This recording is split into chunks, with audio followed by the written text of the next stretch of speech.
¿Anda? Pero queremos que ande. ¿Queremos que ande? Sí. Haríamos bonita pareja, ¿no? Y ya ves, no me venile. Ya ves, ya ves, ya ves. Silencio. Bueno, después les hago bullying. Entonces, vamos a ver aquí. ¿Habrá dolor? No. ¿Es placenta previa? No, es que no hay contracciones. Entonces vamos a tener dolor. Aquí yo voy a tener algo bien característico, que la paciente no hay dolor. Sangrado, ya saben, silencio y calladitos y rápidos. Sangrado. ¿Habrá sangrado? Sí. Y aquí vamos a tener que este sangrado transvaginal es variable, ¿sale? Que es, dice la literatura, intermitente. Y puede ser desde escaso, moderado o puede ser muy abundante, ¿vale? Muy abundante. Entonces, ¿aquí qué va a llegar? Pues va a llegar la paciente que te diga, doctor, es que estoy sangrando. ¿Hay dolor? ¿Hay alguna molestia? No, doctor, nada más tengo sangrado. ¿Cómo es ese sangrado? Puede ser de que, es un manchadito muy pequeño. O sea, que doctor, como que me mancha la toalla, o sea, que doctor, estoy sangrando muchísimo, ¿sale? Pero ¿qué característica tendrá este sangrado? ¿Cómo es? Es rojo brillante, porque yo tengo la placenta en la parte inferior, por lo tanto los vasos van a estar abiertos y el sangrado va a ser un sangrado rojo brillante. ¿Sale? Entonces, algo que nos va a llamar la atención es que la paciente no tiene dolor, no hay contracciones, no hay ninguna molestia, pero tiene sangrado transvaginal. Y ese sangrado transvaginal se hace intermitente. ¿Sale? Se hace intermitente. ¿Sí? Aquí hay que tomar en cuenta un punto muy importante. La posición de la placenta se hace definitiva hasta la semana 28 de gestación. ¿Qué quiere decir? ¿Yo puedo tener una placenta previa a la semana 20? Sí. Pero conforme ese útero va creciendo, esa placenta se va desplazando. Y entonces, para considerar una placenta previa, la paciente tiene que estar ya definitiva, o sea, tiene que estar posterior a las 28 semanas de gestación. ¿Sale? Ahí sí me preocupo. Si la paciente llega con 31 semanas que hay sangrado activo, entonces me preocupo porque esa placenta ya no se va a mover. Si la paciente llega a la semana 20 con sangrado y tengo una placenta previa, tengo la posibilidad que se salga, que se aleje de ese cervix y que no sea definitiva como tal. ¿Sale? ¿Qué otra cosa se agregará como sintomatología? Pues también puede haber alteraciones hemodinámicas. Sí, va a ser también variable, pero créanme, una vez que empieza a sangrar y se sangra profusamente, esta paciente va a tener alteraciones hemodinámicas muy rápidas. Y entonces vamos a tener datos clínicos de choque hipovolémico. Ya les dije que se tienen que aprender la escala de choque, ¿eh? Que en teoría la tienen que tener en sus tarjetas, en sus slideshares, la escala de choque hipovolémico, para que sepan cuándo es un grado 1, grado 2, grado 3 y grado 4. ¿Sale? Entonces vamos a tener alteraciones hemodinámicas que nos van a indicar un choque hipovolémico. ¿Vale? Entonces la paciente no tiene dolor, hay sangrado transvaginal que es variable, intermitente, escaso, moderado, abundante, que tiene una característica que es rojo brillante y que nos puede llevar a alteraciones hemodinámicas dándonos datos de choque hipovolémico. Itzayana, ¿cuál es el cuadro clínico del acretismo placentario? ¿Habrá dolor? Sí. Sí. Depende de qué grado. Bueno, depende de qué tipo de acretismo está en. Dime. Si tú tienes una placenta previa, ya habíamos dicho ahí que tiene una probabilidad de hasta un 70% de que sea un acretismo, ¿sale? Pero prácticamente te va a dar datos clínicos de una placenta previa. Pero si tienes una multigesta, una gesta 8, y esa placenta está anterior, no está previa, te va a dar datos clínicos. El acretismo placentario por sí solito, ¿te da un dato clínico? ¿Hay sangrado? Sí. Sí, si lo intentas, ya saben, métanse en silencio y calladitos. Si yo trato de despegar la placenta, créanme que saben un sangradero como tiene idea. Pero hay un dato clínico que te establezca que estás ante un acretismo placentario. No. ¿Dolor? ¿Sangrado? Pues solamente se vería esperado el tercer periodo, ¿no? De la... Entonces, ¿cuál es el principal dato clínico? ¿Cuál es el principal dato clínico? Hemorragia. ¿Cuándo clínicamente sospechas que tiene un acretismo placentario? Cuando la placenta no salga, ¿no? Entonces ahí es donde lo primero que te va a venir a la mente es un acretismo placentario. Entonces tu dato clínico que vas a tener aquí es ausencia del tercer periodo de trabajo de parto. ¿Sale? Clínicamente un acretismo te vas a dar cuenta porque esa placenta no se separa. No estamos logrando una separación. ¿Cuánto tiempo tengo para que salga la placenta? 30 minutos. 30 minutos sin oxitocina. Ya saben, métanse ahí en silencio. ¿Vale? 30 minutos sin oxitocina o 15 minutos con oxitocina. Entonces, si tú estás en tu trabajo de parto, estás atendiendo y de repente ya diste masaje, te vas a maniobra de Branando, sí, sientes resistencia. Pues, tú te regresas a primera maniobra, vuelves a dar masaje, vuelves a traccionar y nada, ya pasaron 15 minutos y entonces tienes una retención placentaria. Como lo vimos en el taller, Nori, metemos la mano y procedemos a extraer la placenta, ¿sale? Pero si en ese proceso de extracción yo no encuentro un punto de separación, ¿qué va a pasar? ¿Qué me viene a la mente? Acretismo placentario. Pero como Lema no entraba a las clases, lo saco y me empiezo a traer por pedazos la placenta.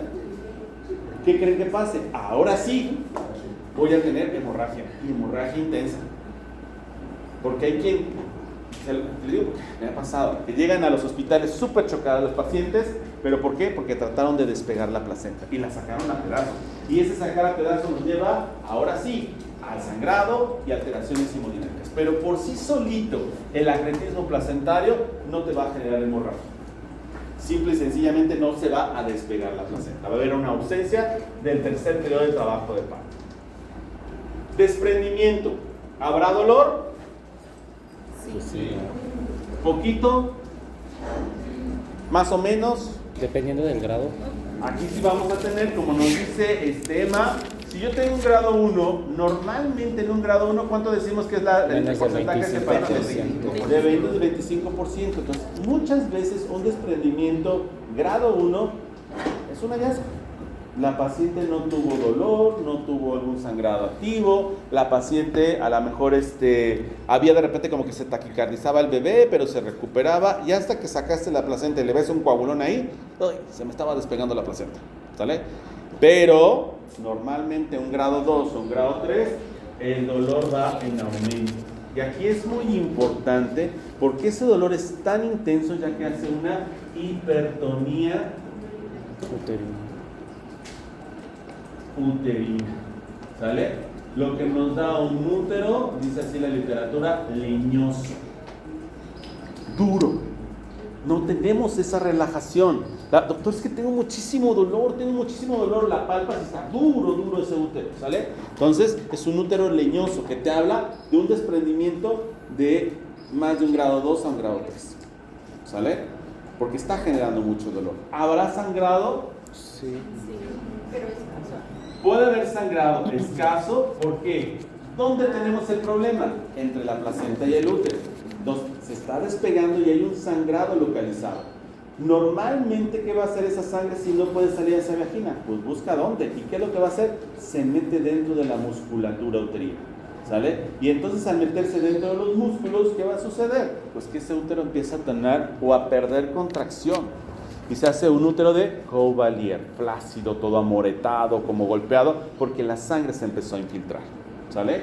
Y entonces tenemos dolor, hipertonía uterina, sangrado transvaginal escaso, pero ¿qué nos va a llamar la atención? Que es un sangrado rojo oscuro, que es antiguo, ¿no? Porque viene del fondo de la vagina, viene entre la vagina y el útero, ¿sale? ¿Podemos tener alteraciones hemodinámicas? Sí. Pero antes de tener alteraciones hemodinámicas en la madre, ¿qué vamos a tener como datos clínicos?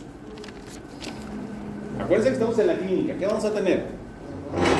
¿Cómo te vas a dar cuenta que esa placenta se te está desprendiendo? Pues también empieza a afectar al bebé. Exactamente. Entonces lo que vamos a tener es pérdida del bienestar fetal. ¿Sale? De primera instancia vamos a tener taquicardia y posteriormente bradicardia, lo que nos va a llevar a un sufrimiento fetal agudo, ¿sale? Entonces te vas a dar cuenta porque, ay, doctor, es que me duele. Y de repente vas al bebé, 170, 170, 180, y de repente, ¡pum!, baja. Y entonces te vas a dar cuenta que ese producto tiene un problema. Entonces vamos a tener pérdida del bienestar fetal y ahora sí, vamos a tener alteraciones hemodinámicas en la madre. Datos de choque hipovolémico. El bebé como, o sea, cuando hay un desprendimiento previo de placenta. Si tú tienes un desprendimiento grado 1, puede que solamente veas taquicardias espontáneas, esporádicas. Pero cuando ya tienes un desprendimiento grado 2, lo que vas a tener ya es una taquicardia persistente que te puede llevar a una bradicardia y a un sufrimiento fetal. Lo que muchas veces llama la atención y es cuando la pasan a cesárea de urgencia, ¿sale? Pero lamentablemente si la paciente llega a un grado 3, esa paciente va a tener un óbito, se va a morir el bebé. Un grado 3 no va a tolerar al bebé, se va a morir, porque tienes más del 50% de la placenta separada, ¿sale? Y eso es donde tienes más frecuencia en accidentes automovilísticos. La separación es tan brusca, ¿sale? Que muerte del producto y luego vas a tener alteraciones hemodinámicas de la madre. O sea, por ejemplo, en el caso de que a una mujer embarazada la golpee, no puede llegar a un grado 3, Sí. caída de Va escaleras a depender también. mucho del golpe, pero De la fuerza, sí, claro. a mí me ha tocado ver policías que les dan patadas en la panza a las señoras. Por favor. Y Pues, ya sabes. puede llegar Red a flags, amigas. grado 3, ¿no? ¿Eh? Puede llegar a un grado 3. O sea, no policía en la calle. No, parejas. A mí, yo trabajé mucho tiempo en el hospital municipal como médico subrogado y créanme, llegaban las señoras más complicadas, eran esposas de policías. Y feo, golpeadas durante el embarazo. A muchas eran golpeadas externas y no en trauma en pancita, pero pues llegaban, tenían que pedir valoración por gineco. Y me tocaron pacientes con desprendimiento de placenta por golpes directos por el marido. Porque muchos de ellos como que se drogan o toman sustancias, entonces vamos a tener problemas. ¿De dónde está tu otra mujer? Ese droga que se ¿Cómo les fue en el aborto? ¿Todo bien? Entonces, cuando las Perdón. cuando las hacen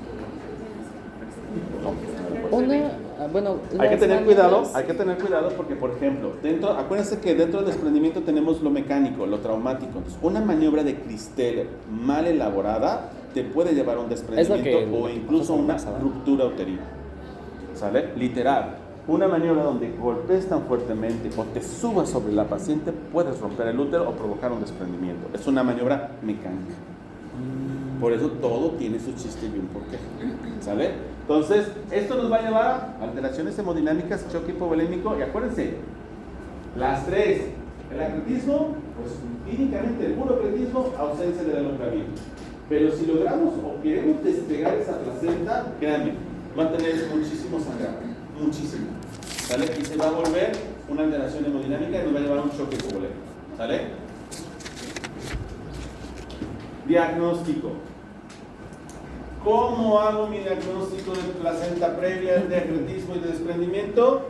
Historia clínica.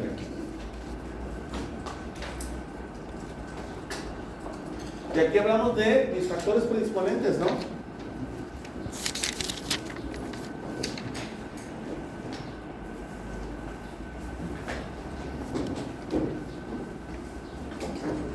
Oye, Emma, ¿sabes qué? Es que tengo una paciente, es una gesta 3, cesárea 2, un embarazo de 38 semanas de gestación, tiene una cesárea de hace 1 año y medio, se volvió a embarazar. La paciente refiere que tiene un discreto sangrado transvaginal, no tiene dolor, no hay molestia, pero está con sangradito. Y llega el Emma y dice, déjame revisarla, ¿no? Vamos a ver cómo está. Entonces, ¿qué piensas nada más con esos antecedentes? ¿Qué puede tener esa paciente? Pues, puede tener... Analiza. una... ¿Qué factores de riesgo tiene? La cesárea de hace 1 año, Cirugías previas, tiene 2 cesáreas, Tiene un periodo es- intergenésico corto. multiparidad. Había dicho que era Gesta 3, Bueno, ¿sale? gesta 3. ¿Qué más? Sangrado Tenía transvaginal, sangrado ¿sale? transvaginal. Un embarazo de 32 semanas. No hay dolor.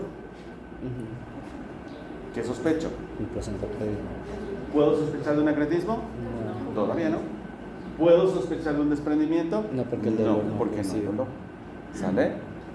y vemos las características del sangrado. Entonces vean, los factores predisponentes son muy importantes para los tres, porque ya con estos datos clínicos empiezo a quitar, esta no puede ser esto, esta sí puede ser esto, ¿sale? Misma paciente, doctor, es que tuve un accidente, me caí de las escaleras, pero tengo mucho dolor y tengo un ligero sangrado oscuro, tengo un embarazo de 35 semanas, me duele aquí, tengo muy duro aquí, doctor. Sospecho de desprendimiento. ¿Sospechamos placenta previa? No hay dolor, antecedente traumático, ¿sale? Golpe directo, caída, dolor, sangrado oscuro. Sospecho de desprendimiento. Y siente duro. Entonces, vean cómo podemos darnos cuenta. ¿Vale? Entonces, la historia clínica te va a través de los factores predisponentes determinar o sospechar de una placenta previa que va de la mano. Acuérdense, si tengo placenta previa, más del 70% tiene acretizo. Si tiene placenta previa, es placenta acreta, muy probablemente percreta, que se vaya hasta la vejiga. ¿Sale? Mi exploración física. Primero, pues vamos a tener un embarazo de más de 20 semanas de gestación. Y si hablamos de placenta previa, la hacemos definitiva a las 28 semanas de gestación. ¿Sale? ¿Qué voy a encontrar? Abdomen, porque vamos a ir juntos, ¿no? Mi útero. ¿Qué me llamará la atención que me pueda hacer esto?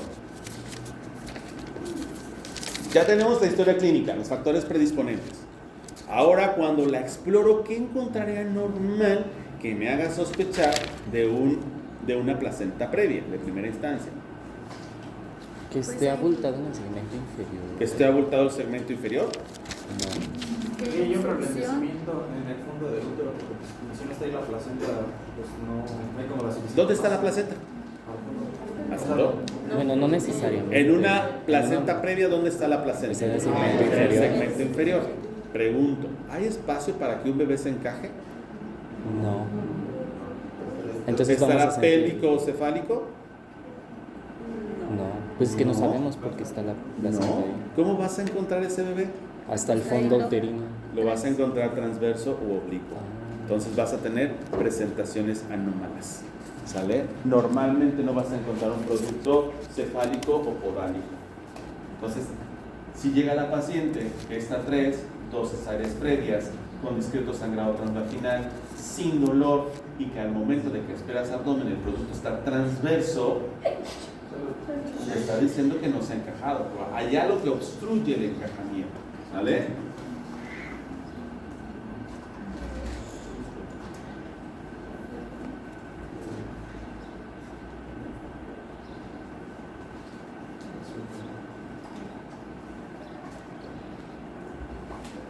Entonces vamos a tener una situación transversa u oblicua. ¿Sale? Entonces, en una placenta previa, el sangrado transvaginal que vamos a tener en la exploración física es un sangrado transvaginal rojo brillante. Marco, ¿le hacemos un tacto? Para ver cómo está el cervix, ¿si está abierto o no está abierto? ¿Sí?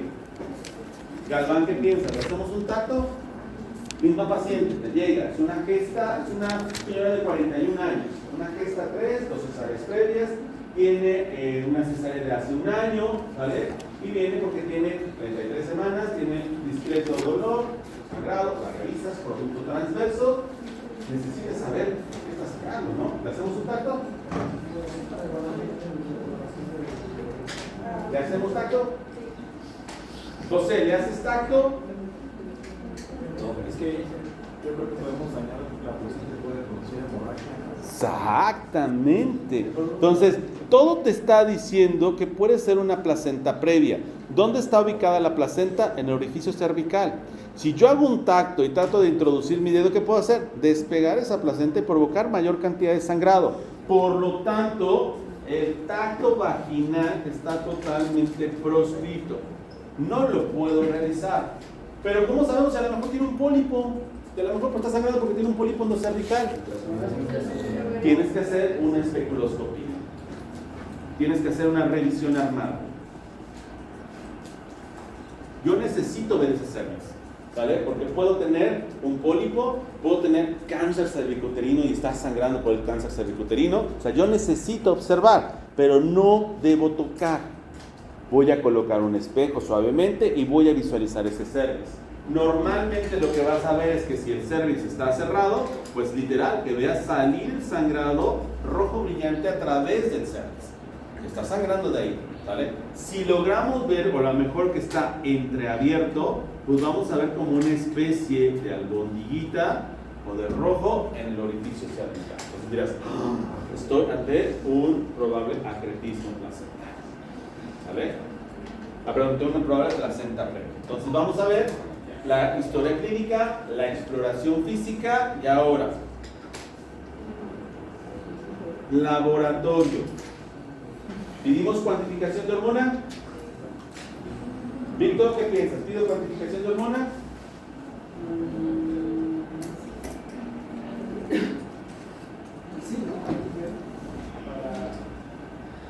Víctor, ¿en qué punto tienes tú un nivel más alto de hormona gonadotropina?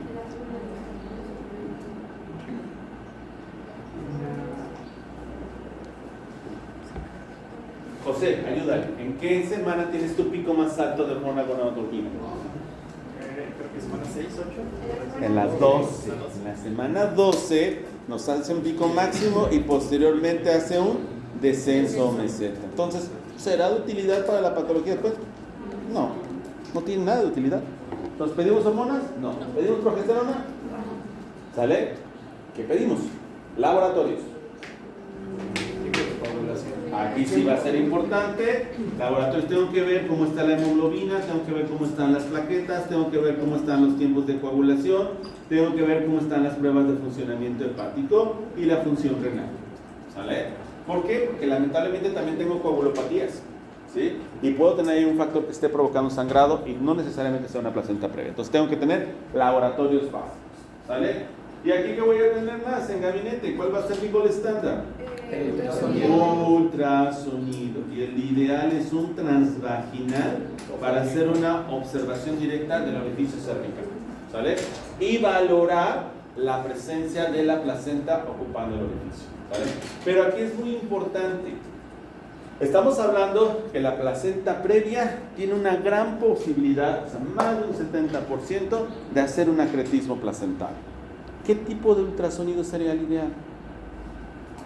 Necesito ver si el trofoblasto se está metiendo a la pared y si está saliendo hasta otro sitio. Por lo tanto, va a tener mucha vascularidad y vamos a ver los vasos pasar de la placenta hacia la pared. Flujometría. Entonces, lo que vamos a hacer es muy importante, un ultrasonido con flujometría Doppler para valorar invasión. ¿Sale? Entonces yo voy a mezclar esto con mi acretismo, ¿sale? Porque yo voy a valorar si una paciente tiene la historia clínica, tiene una presentación anómala, la presencia de sangrado transvaginal y estoy ante una placenta previa, tengo una probabilidad del 70% de que haga acretismo. Por lo tanto, mi ultrasonido tiene que ser un ultrasonido transvaginal con flujometría Doppler, ¿sale? Para valorar grado de invasión. Dice aquí en la flujometría, aparte de que es previa, te dice que está saliendo hasta la vejiga. ¿Qué haces? ¿Con qué le complementas? Porque ya dices, te marca el ultrasonido, placenta previa total, probable acretismo placentario, placenta percreta, se observa invaginación hasta pared vesical. ¿Con qué estudio me ayudo para complementar ese diagnóstico? Vogal su ardilla gorda. Piénsenle. Una tomografía, está embarazada. Resonancia, está embarazada. ¿Eh? Es que ya está Pues llegando igual, a la pared. ultrasonido pélvico, te va a reportar lo mismo. O sea, la sangre no puede viajar ya prácticamente de vejiga, puedo usar presencia de sangre en vejiga. Puedes ver sangre, luego por eso podemos pedir un examen de orina. Pero ¿qué sería más factible? Ver las vellosidades, atravesar la vejiga, ¿no? ¿Cómo las podría yo ver? Una cistoscopía. ¿Sale? Una cistoscopía.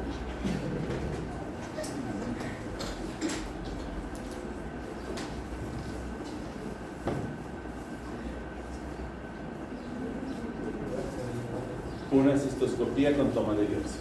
¿Sale? Vas a ver que algo, literal, usted te pone el cistoscopio y vemos cómo salen como pelitos a través de la pared. Tomas un pedacito y te mandan ahí, vellosidades coriales. Es placenta. Se está atravesando un poquito.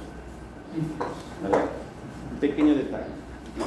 Entonces, tú vas a hacer un diagnóstico, pues ya bien sacado, ¿vale? Si estás teniendo un ultrasonido transvaginal que te habla de una flujometría Doppler que te está hablando de invasión placentaria, pues estarás ante un acretismo placentario y al mismo tiempo estarás haciendo el diagnóstico de placenta previa. No tengo placenta previa.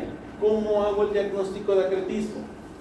Exactamente lo mismo. ¿Qué voy a pedir? Historia clínica. Que van de la mano, acuérdense, por eso decíamos, ¿no? Que yo relacionaba esta patología, porque van de la mano. Historia clínica, factores predisponentes, exploración física, ¿vale? Yo puedo tener sospechas de una placenta previa si tengo un acretismo, entonces tendré los mismos datos clínicos. Pero si no tengo una placenta previa, ¿qué encontraré de normal en mi exploración física ante un acretismo?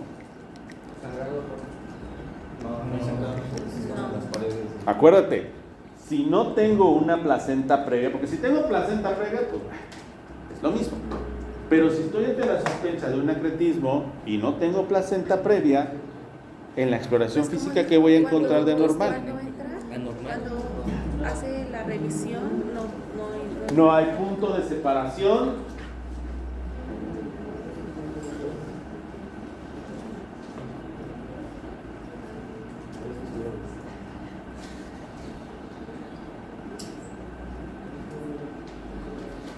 No hay una separación entre el lecho placentario y la placenta, porque tú vas a hacer una extracción manual, no vas a encontrar separación, ¿sale? Pero si quieres hacer un diagnóstico antes de que llegues a ese punto de que no te salga la placenta, ¿cómo te darías cuenta? Lo mismo, ¿sale? Con factores predisponentes. Llega Mariel contigo a consulta. No, pues Mariel tiene ahí, ¿cómo se llama? El mal nombre. No, pero su nombre. Yair. Llega embarazada de Yair, y pues a Yair le gusta, ya tiene 4 hijos, ¿sale? Entonces tiene 41 años, gesta 4, ¿sale? Tiene 3 partos previos y el embarazo actual, ¿sale? ¿Tengo factor de riesgo? Sí. Tengo edad materna, La multiparidad, entonces tengo el riesgo de que me haga una placenta previa. Le hacemos ultrasonido y al momento del ultrasonido tal vez que tiene una placenta anterior, grado 2. No es previa. ¿Tiene riesgo de acretismo?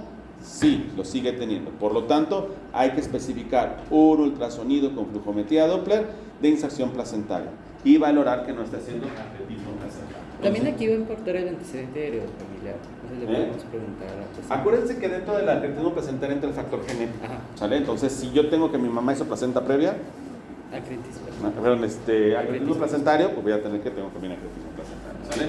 Entonces aquí voy a tener un ultrasonido con flujometría Doppler. ¿Sale? Desprendimiento. Historia clínica, ¿no? Todos los factores predisponentes que ya habíamos hablado, pues más los factores específicos del desprendimiento, ¿no? Llega Mariel con Yair, de que venían manejando, Yair venía tomado de la fiesta, Mariel estaba embarazadita y de repente choca Yair, ¿sale? Se trae un trauma directo y pues llega corriendo. ¿Cómo hacemos el diagnóstico? Pues está embarazada, tiene un embarazo de término, un trauma directo, por lo cual sospecho de un desprendimiento. Entonces tengo factores predisponentes que me hablan. ¿Cómo voy a encontrar en la exploración física? Pues todo esto, ¿no? Eso es lo que nos va a llamar mucho la atención. Una hipertonía uterina, un dolor aumentado, sangrado transvaginal variable, alteraciones del bebé o alteraciones de la madre. ¿Sale? ¿Cómo hago mi diagnóstico? Nuevamente, ultrasonido y laboratorios. ¿Pido hormonas? Aquí sí, nuevamente, biometría hemática, química sanguínea, tiempos de coagulación. ¿Por qué pruebas de funcionamiento hepático? para ver el daño que hay en el hígado. Para ver el daño en el hígado. Por factores de coagulación también, porque lo que Porque hace el si hígado es- estos tipos de pacientes sangran muchísimo, créanme. Entonces, cuando empieza a haber alteraciones hepáticas, va a haber alteraciones de la coagulación. Y estos pacientes pueden llegar a una coagulación intravascular diseminada. Se nos van rapidísimo, ¿sale? Porque es mucha la pérdida de volumen en muy poco tiempo, ¿sale? Por eso es importante identificar, ¿sale? Entonces, pedimos laboratorios y el ultrasonido. Aquí sí vamos a pedir un ultrasonido obstétrico o pélvico, donde vamos a valorar el lecho placentario.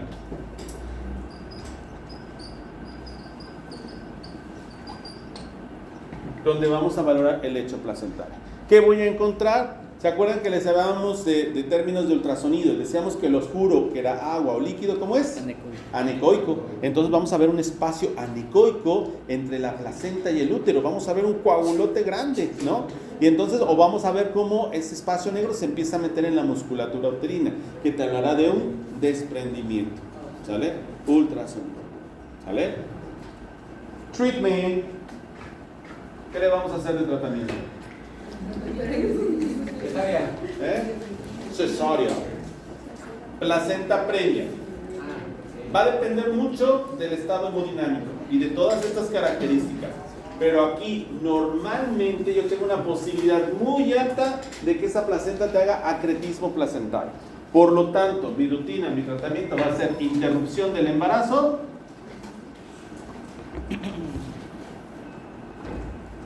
cesárea, y va de la mano, histerectomía. Si la placenta la tienes pegada, no la vas a despegar. O si la despegas por poquito, se van a quedar restos ahí. Va a estar sangrando. Entonces, ¿qué hacemos? Una histerectomía. En el Instituto Nacional de Perinatología, en el INPER, ¿sale? Hay un protocolo para el manejo de la paciente con un percretismo placentario, ¿sale? Donde tenemos una invasión hasta otro órgano vecino. ¿Y en qué consiste ese proceso o ese plan que se da en el manejo? Este tipo de pacientes, ustedes tienen que estar a las vivas y hacer un buen diagnóstico, porque son pacientes que no pueden atenderse en cualquier hospital. Tiene que ser un hospital de tercer nivel que cuente con banco de sangre, con laboratorio, con terapia intensiva y con un equipo médico multidisciplinario.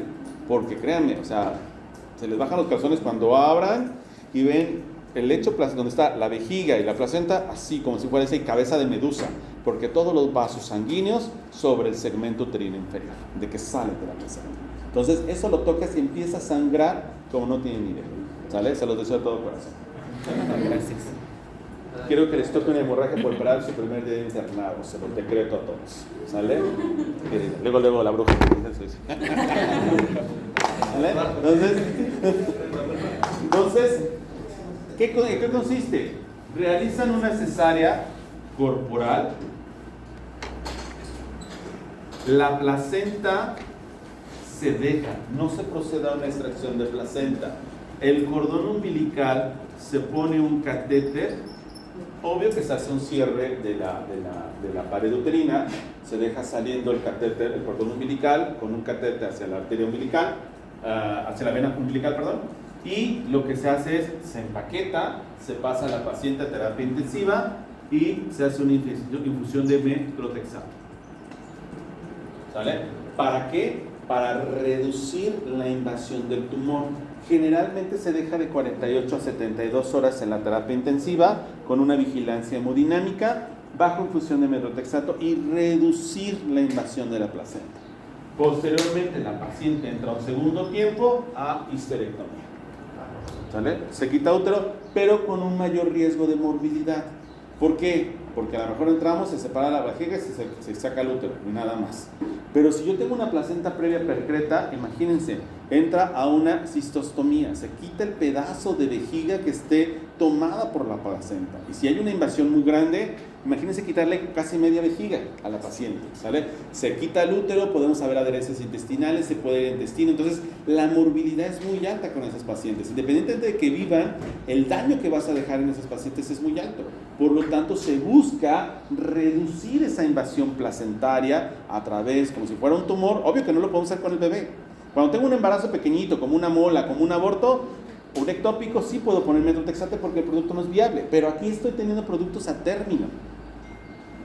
Y entonces lo que se trata es sacar el producto, reducir el tumor y posteriormente proceder a una histerectomía. ¿Sale? Placenta previa, acretismo, desprendimiento. ¿Tengo que sacar ese bebé? ¿Sí? Porque yo estoy teniendo, te digo, normalmente en grado 1, pues el tratamiento puede dar trabajo de parto, sin problema. Muchas veces es un hallazgo.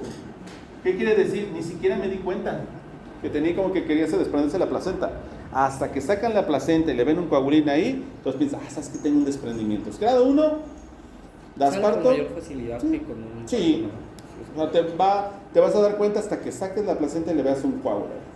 ¿Vale? Entonces es un hallazgo. Pero ya un grado 2, tú ya vas a tener una pérdida de bienestar fetal. Por lo tanto, lo que vas a tener que hacer es una cesárea. ¿Sale? Vas a sacar ese producto y tú vas a valorar. Si tienes un desprendimiento entre un 25 a un 50%, puede que todavía ese útero remita, ¿sale? Que esté flojo, porque lamentablemente lo que va a pasar es que nos haga atonía uterina después de la cesárea y que responda a uterotónicos. Oxitocina, ergotrate, carbetocina, misoprostol, y que ese útero se contraiga y no haya problemas. Si no se contrae, podemos pasar a ligaduras de compresión, como B-Lynch, técnica de Posadas, que es esqueletación de arterias uterinas, o ligadura de arterias hipogástricas, con la finalidad de dejar el útero. ¿Vale? Con la finalidad de dejar el útero. Pero, si no responde y esta atonía es tan severa, nos puede hacer algo que se llama un útero de Couvalier. Es un útero que se infiltró de sangre, está todo equimótico, morado, literal, como si lo hubieran golpeado, y está totalmente flácido, atónico. Entonces, por más de que haces ligaduras, por más de que le das medicamentos, no responde. ¿Ligaduras qué? Hipogástricas, arterias hipogástricas. ¿Vale? Pues tenemos que acabar en una histerectomía. ¿Sale? Quitar el útero. Entonces, si no sirven los uteros, Si no sirven los uterotónicos, o sea, los fármacos, vamos a ligaduras compresivas. B-Lynch, como si yo le hiciera unos tirantes al útero y lo aplasto. ¿Sale? Técnica de Posadas, ligo la arteria uterina, ligo la arteria ovárica, ¿sale? Y disminuimos la circulación. Y no hacemos nada más. ¿Cómo dijo que se llamaba la primera? B-Lynch. B-Lynch, ¿sale? Posadas, o si no, pues me voy hasta las arterias hipogástricas. Hago ligadura de estas para que ya no pase sangre al útero, ¿sale? Pero si esto funciona, pues hay que quitarlo. Hacer una histerectomía. Quitar el útero, ¿sale? Couvalier, ¿sale? Entonces vean, el tratamiento es una paciente grave, ¿no? Es una paciente grave que se nos puede complicar, seriamente. Tiene datos de choque hipovolémico. ¿Sí? ¿Queda claro? ¿Dudas? ¿Qué dijo que seguía Uterotónicos, ligaduras compresivas, ¿sale? ¿Qué quiere decir ligaduras compresivas? Al útero, al estar flácido, ponerle medicamento y no responda, pues lo que voy a hacer es amarrar al útero de tal manera que evitamos que esté flácido y sangre. B-Lynch es como que yo meto mi sutura y le hago unos tirantes al útero, lo comprimo y lo amarro, ¿sale? No me funciona, entonces lo que nos marca la literatura es tratar de que no llegue sangre a ese útero. La arteria uterina lleva el 70% de sangre a ese útero. Entonces, ¿qué hacemos? Ligadura de arterias uterinas y el otro 20% lo lleva la arteria ovárica. Entonces, ligamos las arterias uterinas y ligamos la arteria ovárica para que no sangre ese útero. Muchas hay controversias de, oiga, doctor, ¿y no se necrosa el útero? Tiene un 10% de arterias colaterales, lo que lo va a mantener. Pero lo que va a hacer es reducir el sangrado y permitir que ese útero siga ahí. ¿Sale? No funciona, porque puede no funcionar, pues ya. No queda otra más que quitar el útero, hacer una histerectomía. ¿Sale? ¿Sí queda claro? Sí. Borro. Fotito.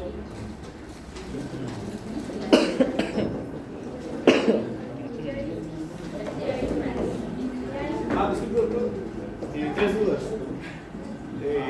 Uno, no va a sonar bien densa mi pregunta, ¿no? Pero ¿cuál es el mecanismo de acción del ácido fólico? O sea, ¿cómo funciona el ácido fólico en el producto? Para saber cómo funciona el metotrexato para reducir el... Se supone, acuérdate que esto va a ser en función de la madre. El ácido fólico nos ayuda en la función celular, ¿sale? Para hacer una buena replicación celular. Cuando tenemos el uso de metotrexate, lo que va a generar es una deficiencia de ácido fólico, lo que nos va a ayudar a una falta de replicación celular adecuada o células inadecuadas. Por lo tanto, se tiene que dar ácido fólico, ¿sale? No te afecta al producto, lo que va a afectar es a las células de la madre. Por eso es que se tiene que combinar con ácido fólico, ¿sale? ¿La otra? Ya se ve. No es que prevenía. ¿Borro? Sí.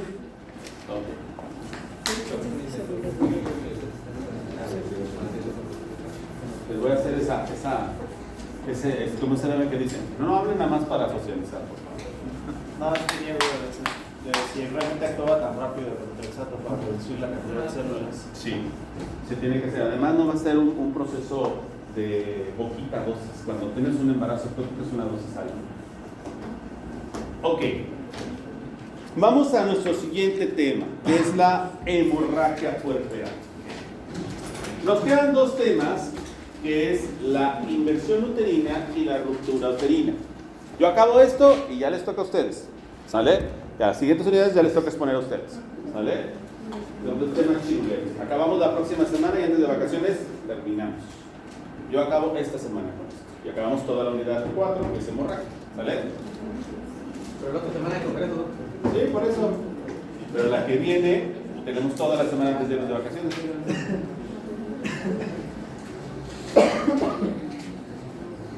¿Cómo definimos la hemorragia puerperal aquí? Vamos en el artículo 12, dijo Fer, ¿no? No. Dice Angie, es una hemorragia que ocurre en el posparto. Después del parto. Es la hemorragia que ocurre en el tercer periodo del embarazo. ¿Tercer periodo? Cuarto. ¿El alumbramiento? En el cuarto periodo. ¿Pero cuánto? Para decir que es hemorragia. Más de 500. ¿Desde 500 mililitros? Más de un litro. ¿Más de un litro? ¿5 litros? ¿Más de 1 litro? Entonces vamos a decir que la hemorragia puerperal es la pérdida sanguínea. Fíjense, antes, si ustedes leen la guía de práctica clínica del manejo de hemorragia, nos manejaba dos pérdidas. Nos decía que había una pérdida de más de 500 mililitros en un parto o más de 1000 mililitros en una cesárea, ¿sale? Actualmente la nueva actualización de la guía nos marca así, como la pérdida sanguínea de más de 1000 mililitros en cualquier vía de resolución, sea parto o cesárea, ¿sale? Es la pérdida sanguínea de más de 1000 mililitros que ocurre posterior a la expulsión del producto y sus membranas. Que ahorita vamos a entrar a algunos términos comunes, ¿vale? Y entonces yo voy a tener, pues, ciertas situaciones que nos van a llevar a una hemorragia puerperal. Recordemos que el puerperio se divide en 3 etapas. En un puerperio inmediato, mediato y tardío. Donde yo tengo una mayor probabilidad de tener una hemorragia puerperal va a ser en el puerperio inmediato.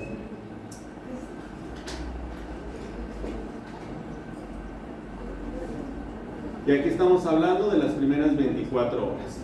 Pero aguas, yo voy a tener, ¿se acuerdan que decíamos ahí, cuando vimos el periodo de trabajo de parto, estábamos hablando que las primeras 6 horas del puerperio inmediato son como que las gold standard, son donde tenemos mayor riesgo. Entonces, esas primeras 6 horas son de vigilancia estrecha, donde voy a tener yo el riesgo de tener una hemorragia puerperal.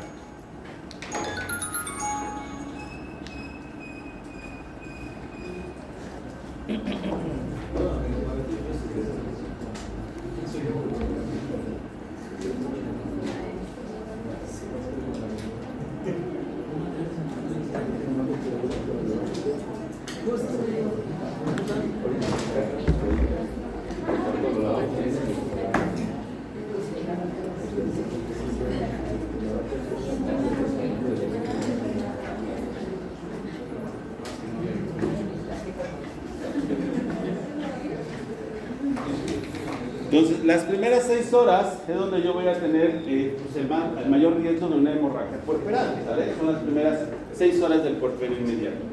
¿Cuáles son las principales causas de hemorragia en el puerperio inmediato? ¿Qué es lo primero que nos puede generar hemorragia? Desgarramiento.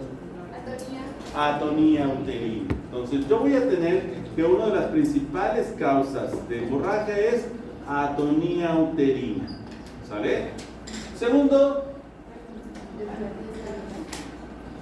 desgarros o laceraciones del canal de parto. Hablamos de cervix vagina. ¿Qué otra cosa? Atonía, desgarros, laceraciones del canal de parto, restos placentarios o retención placentaria. Y por último, alteraciones en la coagulación.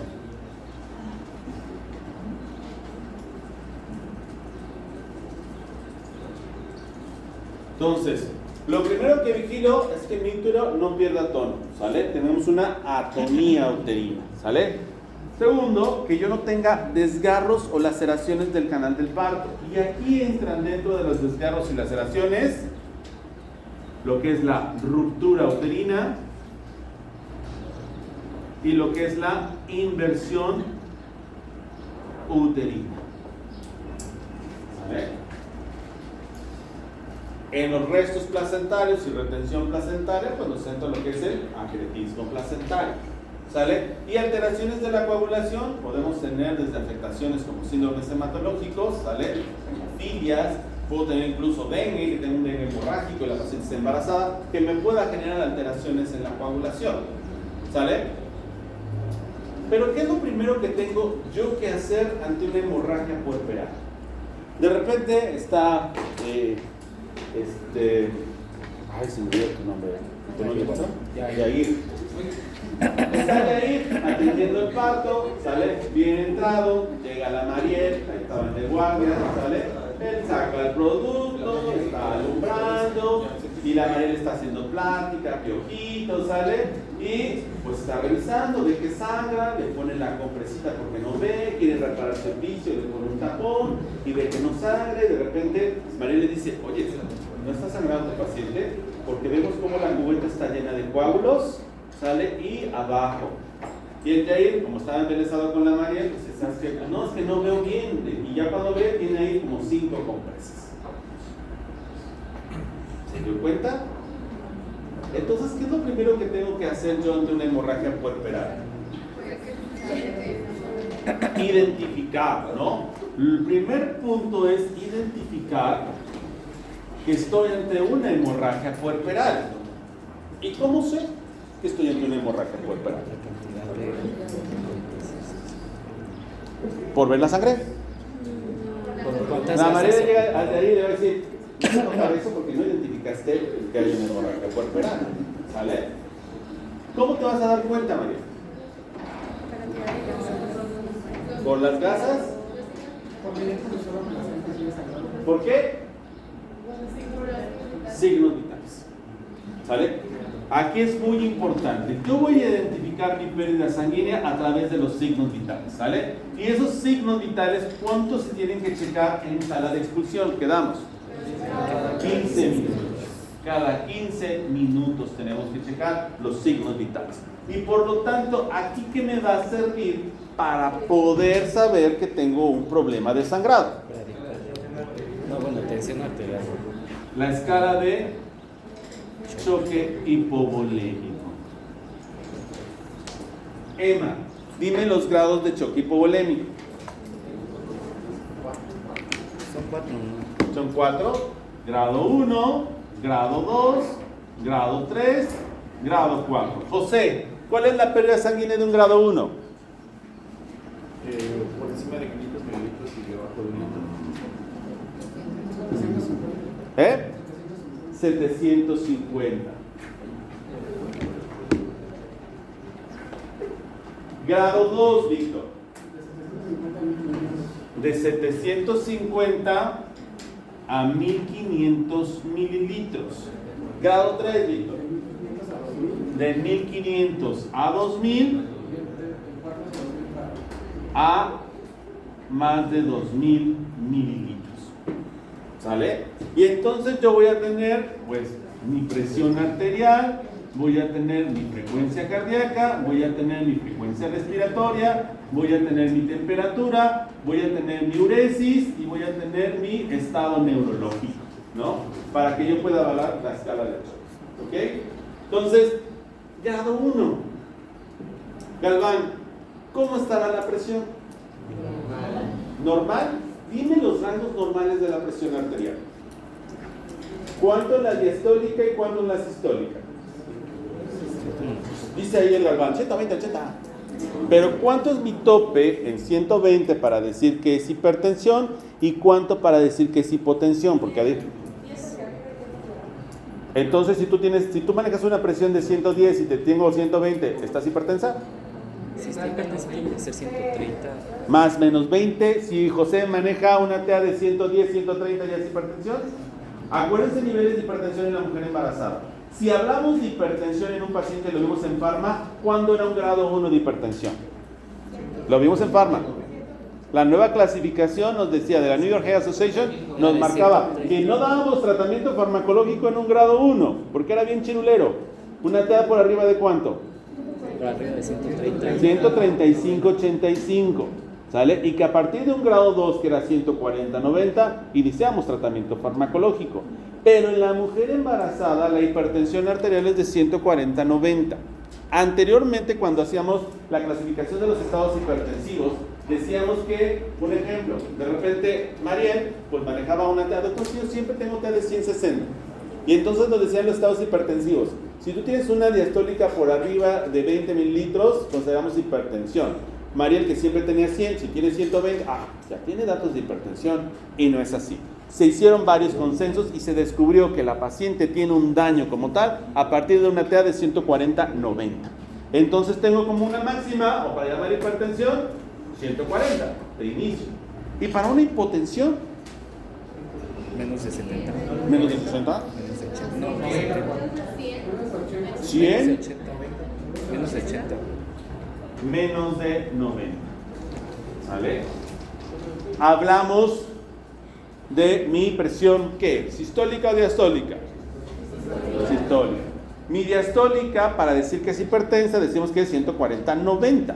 Entonces, todo lo que esté por arriba de 90, pues hablamos de hipertensión. ¿Hipotensión? 40. Ay, 60. 60. ¿Sale? Entonces, esto es bien importante que entendamos parámetros normales. ¿Por qué? Si una paciente tiene 135, 85 embarazada, todavía estamos dentro del límite. TAs por arriba de 140, 90 es hipertensa. TAs por debajo de 90, 60, hablamos de hipotensión. Entonces, yo voy a tener que mi TA en un primer grado está normal. La puedo tener con 130, 70, 120, 80, 110, 70 y está normal. Está dentro del rango. No hay cambios. Frecuencia cardíaca. Tenemos una TA entre 90 y 100. Pero ¿se acuerdan que en la embarazada hay una ligera taquicardia? Por eso les pedí sus slide shares con su cuadrito de choque hipovolémico. Porque eso se lo tienen que saber. En el examen yo únicamente les voy a dar datos clínicos y ustedes me van a decir qué grado de choque hipovolémico. O sea, aunque ahorita estén ñoñando con su tabletita, se lo tienen que aprender de cañón, porque en su examen no van a sacar nada. En su examen yo les voy a decir, tienes una paciente así, ¿qué grado de choque hipovolémico tiene? Y tienes que pensar rápido. Ahorita vamos a hacer un ejercicio, bueno, ya no, pero vamos a hacer un ejercicio para que veamos lo que es el manejo de hemorragia. ¿Sale? Frecuencia respiratoria. Menos de 100 la frecuencia respiratoria. No manches. No, me está. Menos de 20. De 14 a 20. Ese Yair te trae mal de la cabeza. ¿Cuánto? De 14 a 20. De 16 a 20, ¿no? Podemos decir que está normal, no tiene ningún cambio. Temperatura 36, 37, ¿no? Está normal. Uresis Fíjate, es bien importante. ¿De qué va a depender? ¿Cuánto pesas? 105 kilos. ¿Cuánto pesas, Margarita? 45 kilos. ¿Será lo mismo tener 30 mililitros para los dos? ¿De qué va a depender? Del peso de la paciente. ¿Cuál es la uresis normal, José? Por minuto en un paciente dependiendo de su peso. Porque acuérdense que aquí no le voy a hacer una recolección de orina. Yo voy a colocar una sondita y me voy a dar cuenta cómo está orinando. ¿Cuánto, José? ¿Cuánto? 35 mililitros. 10 minutos.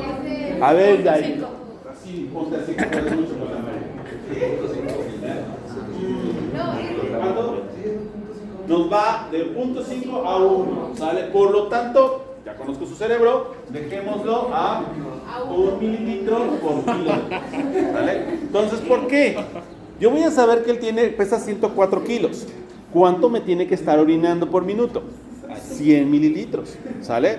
Margarita me tiene que estar orinando 40 mililitros, ¿sale? Oliguria, ¿cuándo es? Menor al 50%, ¿sale? Entonces, por ejemplo, si su compañero me está orinando 60 mililitros, ¿estará mal? Está bien, está todavía normal. Si Margarita me está orinando 26 mililitros, ¿está mal? No, pero si Margarita me orina 12 mililitros o su compañero me orina 20 mililitros, para su superficie ya estamos hablando de oliguria, ¿sale? Entonces es muy importante identificar a mi paciente cuánto pesa, porque no va a ser estandarizado igual, porque van a tener a la tremenda de 150 kilos. Y entonces no voy a esperar y voy a tener a la petit de 40 kilos, ¿sale? Entonces es muy importante que identifiquen esto, ¿sale? Entonces, ¿cómo va a estar la uresis en el grado 1? Normal, no tengo problema. El estado neurológico nos dice ahí la literatura ligeramente intranquila, ¿no? Perdón. Bueno, dígame.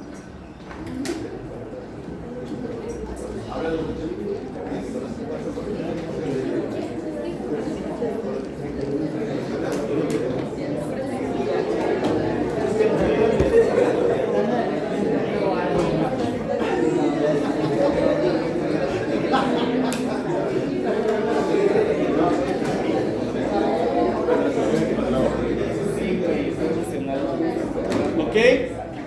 El estado neurológico nos dice ahí que está ligeramente intranquila. ¿Qué pasa, doctor? ¿Qué pasa? ¿Qué sucede? ¿Sale? Pero está todavía estable. Grado 2, ¿TA? Y arriba de 135. Está normal. ¿Todavía? Puedes encontrar a la mejor 170, 180, o sea, ligeramente baja, pero todavía dentro de rangos normales. Frecuencia cardíaca. No, 100 a 110. A 110. Aguas, aquí sí. A mí cuando me hablan del hospital, que operé una paciente, doctor, su paciente está sangrando. Lo primero que hago, dame sus signos vitales. Tiene una TA de 120-80, una frecuencia cardíaca de 80. Con la frecuencia cardíaca me baso. Frecuencia cardíaca 85, no está sangrando. O sea, a lo mejor sí tendrá coágulitos, pero no está teniendo una hemorragia puerperal. ¿Sale? Respiratoria. De 20 a 25. Temperatura. Arriba de 37. Generalmente vamos a tener entre 36 y 36,5. ¿Sale? Uresis. Normal. Todavía. ¿Sale? Estado neurológico ansioso. ¿Qué pasa, doctor? ¿Qué sucede? ¿Qué sucede? ¿Por qué se mueven todos? ¿Por qué? ¿Qué sucede? Está muy ansiosa y el otro término que nos marquen es irritable. Grado 3. A su mecha marimar. Aquí ya tengo hipotensión. Tengo una TA por debajo de 90-60. Vean, si yo me doy cuenta hasta que mi paciente esté hipotensa, es porque ya tiene una pérdida sanguínea entre 1500 a 2000 mililitros. ¿Sale? Frecuencia cardíaca, 110 a 120. Aquí tenemos de 25 a 30. Aquí empieza a ser de 35,5 a 36. Uresis, oliguria. Estado neurológico, estuporosa. No responde, está con letargo. Le haces el bracito, medio abre los ojos. ¿Sale? Grado 4. Hipotensión severa, mayor de 120 menor de 35,5, ¿sale? La respiratoria, perdón. Más de 30, menor de 35,5, anuria, le pone la sonda y no sale nada, ¿sale? Y coma. Van a estar en su examen. Doctora, tu paciente está sangrando. Y ahorita vamos a hacer toda la guía. Tiene una TA de 160, una temperatura de 36, una frecuencia cardíaca de 115, ¿sale? Una uresis de, pesa 80 kilos, una uresis de 10 mililitros. ¿Qué choque hipovolémico grado está? Grado 3. Grado 3, ¿sale? Entonces, tú me vas a tener que dar, ¿qué hago ahora? Está sangrando, está en un grado 3. Entonces, lo primero que tengo que yo tener ante una hemorragia puerperal, saber qué es una hemorragia puerperal, qué me puede provocar una hemorragia puerperal, identificarla y conocer los signos vitales y los cambios hemodinámicos. Porque solamente así yo voy a poder indicar qué es lo que debo hacer con esa paciente. ¿Va? ¿Sí queda claro? ¿Sí? Bueno, mañana no los veo porque tengo cirugía. Nos vemos el día viernes. ¿Va? Y si usted pudiera decir un criterio de todos esos de hipovolémicos, ¿cuál sería el más viable la uresis? ¿De qué? O sea, imaginemos que llega a una paciente. La frecuencia cardíaca. Esa es la que te va a hablar. La frecuencia cardíaca. ¿Por qué? ¿Cuál vas a tener más fácil acceso para que tú puedas medir? Es el gasto cardíaco. Lo primero que vas a hacer es, ves tu pulso. Luego te vas a dar cuenta. Ay, tienes que pensar muchas cosas a la vez, no nos puedo pensar mucho. ¿Por qué tienes que pensar muchas cosas a la vez? Esto, yo sé que ustedes se estresan, pero simple y sencillamente es pensamiento crítico. Ya tengo el conocimiento, ahora lo aplico. ¿Vale? Ahora lo aplico. Esto, aunque no lo crean, es generar competencias.